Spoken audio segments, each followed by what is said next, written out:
South ఇండియాలోనే అతి తక్కువ ధరలకే రత్నాలందించే ఏకైక సంస్థ 6JVR. టీడీపీ చంద్రబాబు నాయుడు గారు లీడర్లతో సమావేశం అవటము, అలాగే కొంతమంది అధికారులు ఏదో టచ్ లో ఉన్నారని చెప్పటము, ప్రభుత్వానికి సంబంధించి ఏంటో ఇప్పటి నుంచే యాక్షన్ ప్లాన్ రెడీ చేయబోతున్నారు, తర్వాత మనం ప్రమాణ స్వీకారం చేసిన తర్వాత ఏమేం చేయాలి, ఎన్నెన్ని అప్పులు బకాయిలు ఉన్నాయి, దాన్ని ఎలా తీర్చాలనేది కూడా చేస్తున్నారని చెప్పేసి ఒక ప్రధాన మీడియా కొన్ని పేపర్లో విస్తృతంగా రాస్తూ ఉన్నాయి.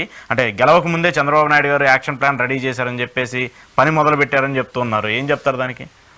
ఇప్పుడు కొన్ని మీడియా సమస్యలు చంద్రబాబు నాయుడు గారికి పరం, ఆ మీడియా సమస్యలు ఆయనకి శాపం. పాయింట్ ఏంటంటే సజ్జల రామకృష్ణారెడ్డి గారు కానీ వైవి సుబ్బారెడ్డి గారు ఇద్దరు వైసీపీ నాయకులు గత వారం రోజులు ట్రైనింగ్ ఇచ్చుకుంటారు. ఎవరికి? Polling agent. అది సహజం అంటున్నాను, ఏ పార్టీ ఉన్నట్టు కామన్ సెన్స్. ఎందుకంటే వాళ్ళే కీలకం కదా ఎలక్షన్ కౌంటింగ్ లో. ఇది వాళ్ళు ఎప్పుడు మీడియాలో చెప్పుకోవాలి. చంద్రబాబు నాయుడు దిగిన వెంటనే అందరితో సమీక్ష చేయడం. సమీక్ష చేయకుండా ఇంకేం చేస్తాను? ఎలక్షన్ లో పార్టీ యంత్రాంగాన్ని ప్రిపేర్ చేయాలి, అంటే సమీక్ష చేయాలి. మీరు అంతా సిద్ధంగా ఉండండి, పోలింగ్ ఏజెంట్, ఇవన్నీ రెగ్యులర్ ప్రాసెస్ కాదు. రెగ్యులర్ ప్రాసెస్ కూడా మీడియాలో చెప్పాలి. అది అవసరం లేదు. వైసీపీ కాదు అసలు ఓట్లు ఒక సీటు కూడా వామపక్షాలు గెలవు. వాళ్ళు ప్రిపేర్ కాలేరా?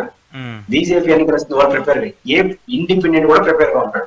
ఆ ప్రిపరేషన్ మీడియాలో చెప్పడం ద్వారా అదితో చేసేస్తున్నాడు. అది బాధ్యత అండి. చంద్రబాబు నాయుడు గారైనా జగన్మోహన్ రెడ్డి యంత్రాంగాన్ని కౌంటింగ్ సిద్ధం చేయడం ఆయన బాధ్యత. ఆ మాటకు వస్తే అసలు జగన్మోహన్ రెడ్డి పట్టించుకుంటా అంటే ఆయన చాలా ధీమాగా ఉన్నట్టు కదా లెక్క. ఈయన పట్టించుకుంటున్నాడు, రివ్యూ మీటింగ్ వేస్తున్నాడు. అసలు చక్కగా అమెరికా వెళ్ళాడు, ఇటలీ రేపు దిగుతున్నాడు. ఎందుకు కౌంటింగ్? ఆల్రెడీ కౌంటింగ్ కావాల్సిన ఏర్పాట్లు అయిపోయినాయి. అసలు కౌంటింగ్ కావాల్సిన ఏర్పాట్లు జగన్మోహన్ రెడ్డి అసలు ఇన్వాల్వ్ అయినట్టుగా మన ఇంతవరకు భారతీయ. కానీ ఈయన మాత్రం అమెరికాలో ఉన్నా ఇన్వాల్వ్ అవుతున్నాడు. అంటే ఇప్పుడు భయపడుతుంది, ఆయన జాగ్రత్తగా ఉన్నాడు. ఈ ధైర్యం ఎవరిది? నేను గెలుస్తానన్నాడు కాబట్టి ఆయన పట్టించుకోవడం మానేస్తుంది. ఈ భయం ఉంది కాబట్టి పట్టించుకుంటాడు. కాబట్టి చంద్రబాబు నాయుడు గారు రివ్యూ చేయడం, మాట్లాడుకోవడం, యంత్రాంగాన్ని ప్రిపేర్ చేయడం అనేది ఒక సహజమైన రాజకీయ లక్షణం. దాన్ని కూడా ఒక పెద్ద భూతత్వంలో చూపించి ఆ మీడియా సమస్యలు రివ్యూలు చేసేస్తున్నాడు. రివ్యూ చేయకుండా ఇంకేం చేస్తాడు? ఎవడన్నా రివ్యూ చేస్తాడు. దాన్ని కూడా ఒక వార్తగా అదే చెప్తున్నాడు. ఆయన ప్లస్ అదే మైనస్ అది. ఇట్లాంటి అద్భుత కల్పన అనవసరం. దీనివల్ల తీర్పులు ఏం మారు. కానీ చంద్రబాబు నాయుడు గారు ఎవరైనా పని చేస్తే అదే ఆయన పని చేస్తున్నారు. ఇంకా రాష్ట్రంలో అధికారానికి వస్తే ఏం చేయాలి, అప్పులు ఏం చేయాలి? ఆయన తెలితే అప్పులు ఎంత ఉన్నాయి, కొత్తగా రివ్యూ చేయాలి. కాబట్టి ఏం చేయాలో గెలిచిన తర్వాత ఏం చేయాలో అధికారులు చెప్తారు. ఆయన ఇష్యూ కాదు. కాబట్టి ఒక వాతావరణాన్ని సృష్టించడం కోసం వచ్చేస్తున్నాడు అని 13 చెప్తే 4 ఓట్లు వస్తాయి. ఇప్పుడు ఏమొచ్చేసినా ఆల్రెడీ ఫిక్స్ అయిపోయినాయి కదా. ఇదంతా కేడర్ ని మానసికంగా ధైర్యం, సిద్ధం, రెండోది కాన్ఫిడెన్స్ ఎక్కడ లూజ్ కాకుండా చూసుకునే ప్రయత్నం తప్ప ఇంకోటి కాదు. ఏంటి జగన్మోహన్ రెడ్డి చూస్తుంటే కొంత ఓవర్ కాన్ఫిడెన్స్ ఏమైనా కనిపిస్తుందా? వైసీపీకి సంబంధించిన ఎమ్మెల్యేలు, నేతలే వాళ్ళు కన్ఫ్యూజన్ లో ఉన్నారు. జగన్మోహన్ రెడ్డి ఒక్కరు మాత్రమే ధైర్యంగా ఉన్నారు, గవర్నమెంట్ వస్తుందని చెప్పేసి నమ్ముతూ ఉన్నారు. సో అదేనా కొంచెం ఓవర్ కాన్ఫిడెన్స్ గా కనిపిస్తూ ఉందా? లేదంటే పార్టీని, అంటే ఆయన పెద్ద వ్యక్తి, ఆయనే హెడ్ ఆఫ్ ద పొజిషన్ లో ఉన్నారు, ఆయన కూడా డౌన్ అయిపోతే క్యాడర్ కొంత డౌన్ అయిపోద్దన్న అంశంలో ఆయన ఏమైనా స్ట్రాంగ్ గా ఉండి క్యాడర్కి ఏమైనా బలాన్ని ఇస్తున్నారా?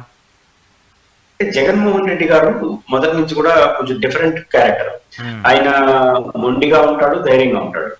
రెండో అంశం, ఎక్కువ మాట్లాడడం వల్ల ప్రయోజనం లేదని నేను బలంగా నమ్ముతాడు. మాట్లాడాల్సినప్పుడు మాట్లాడేస్తాడు, అవసరం లేనప్పుడు గుమ్ముడున్నా ఉంటాడు. ఇప్పుడు సభల్లో విపరీతంగా మాట్లాడాడు, గట్టిగా మాట్లాడాడు, గొంతు అరిగిపెట్టగా మాట్లాడాడు. మధ్యాహ్నం 12 గంటలు కూడా మీటింగ్ పెట్టుకున్నాడు. ఆ పని అయిపోయింది, ఇంకెందుకు మాట్లాడుకోవడం, వచ్చే రిజల్ట్స్ ఎట్లా వస్తాయి అనేసి ఆయన ధైర్యంగా పోయి కూర్చునేశాడు. రెండో అంశం ఏంటంటే జగన్మోహన్ రెడ్డి గారు 2019 ఎన్నికల్లో కూడా పార్టీ యంత్రాంగానికి ఆయన అంచనాకి చాలా తేడా. నేను ఒకరిద్దరు నాయకులతో మాట్లాడాను, పేర్లు అనవసరం, కీలకమైన వ్యక్తులు ఈ రోజు ప్రభుత్వం. వాళ్ళిద్దరిని అడిగాను ఎలా ఉంటుంది ఫలితం అన్నప్పుడు 115, 120 అని మనం అనుకుంటున్నాము, కానీ జగన్ మాత్రం ల్యాండ్ స్లామ్ వ్యక్తులు అంటున్నాడు, ఆయన ధైర్యంతో నాకు అర్థం కాలేదు అన్న. అదే జరిగింది, 150 వచ్చేసింది. ఇప్పుడు కూడా ఈ పార్టీ యంత్రాంగం అంచనాకి జగన్మోహన్ రెడ్డి గారు అంచనాకి ఒక తేడా ఉంది. పార్టీ అంచనాకి జగన్మోహన్ రెడ్డి అంచనాకి 20-30 సీట్లు తేడా వాళ్ళ ఇంటర్నల్ టాక్స్ లో మనం మాట్లాడాం. కాబట్టి రెండో జగన్మోహన్ రెడ్డి గారికి ఒక నమ్మకం ఏంటంటే సక్సెస్ అవుతుందా ఫెయిల్ అవుతుందా, ఒక సైంటిఫిక్ నమ్మకం ఉంది ఆయనతో. అదేంటంటే మీరు చూడండి, ఆయన సంక్షేమ పరిపాలన ఒక సెక్షన్ ఆఫ్ పీపుల్ అడ్రస్ చేస్తుందని అంటున్నాడు. అది పెన్షన్స్ కావచ్చు, ఇళ్ల పట్టాల పంపిణీ కావచ్చు, గ్రామ సచివాలయం కావచ్చు.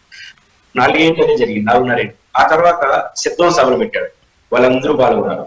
తర్వాత బస్సు యాత్రలో వాళ్ళందరూ పాల్గొన్నారు. తర్వాత బహిరంగ సభల్లో వాళ్ళే పాల్గొన్నారు. ఆయన ఉపన్యాసాల్లో ఏమి మాట్లాడాలి, సంక్షేమ పరిపాలన బాగా చేశారు, వాళ్ళు మోసం చేస్తారు, 2 తప్ప ఇంకేమి మాట్లాడాలి ఆయన. కానీ ఎలక్షన్ రోజు కూడా వాళ్ళందరూ ఓటింగ్ లో పాల్గొన్నారు. కాబట్టి ఒక వరుస క్రమం కనిపిస్తా ఉంది. ఇవన్నీ నిజమవుతాయి, అబద్ధం అవుతాయి. ఒక రాజకీయ నాయకుడికి నమ్మడంలో పెద్ద విషయం కాదు. ప్రజల్లో నాతో పరిపాలన దగ్గర నుంచి ఓటింగ్ వరకు ఒక కనెక్షన్ కనిపిస్తా ఉంది. నేను ఎవరైతే నా ఓటర్లు అనుకున్నాను, ఆ ఓటర్లందరూ సభల్లో పాల్గొన్నారు, ర్యాలీలో పాల్గొన్నారు, ఓటింగ్ లో పాల్గొన్నారు. నాకు కాబట్టి ఓటేస్తారు. ఇది ఆయన కాన్ఫిడెంట్. ఇది మనం అన్సైంటిఫిక్ అనలేము. వెళ్ళవచ్చు, సక్సెస్ కావచ్చు, బట్ ఆయనకు ఒక సైంటిఫిక్ రీజన్ ఉంది, దాన్ని ఆయన నమ్ముతున్నాడు. ఇది ఫస్ట్ పాయింట్. మిగతా నాయకులకి ఆ నమ్మకాలు కొన్ని తేడాలు ఉండొచ్చు. కానీ జగన్మోహన్ రెడ్డి గారి నమ్మకంలో ఒక సైంటిఫిక్ రీజన్ ఉంది. అది ఫెయిల్ కావచ్చు, సక్సెస్ కావచ్చు, బట్ ఆయనకైతే ఒక సైంటిఫిక్ అంచనాతోనే గెలుపు పైన ఉన్న విశ్వాసంతో ఉన్నట్టుగా మనకు అర్థం.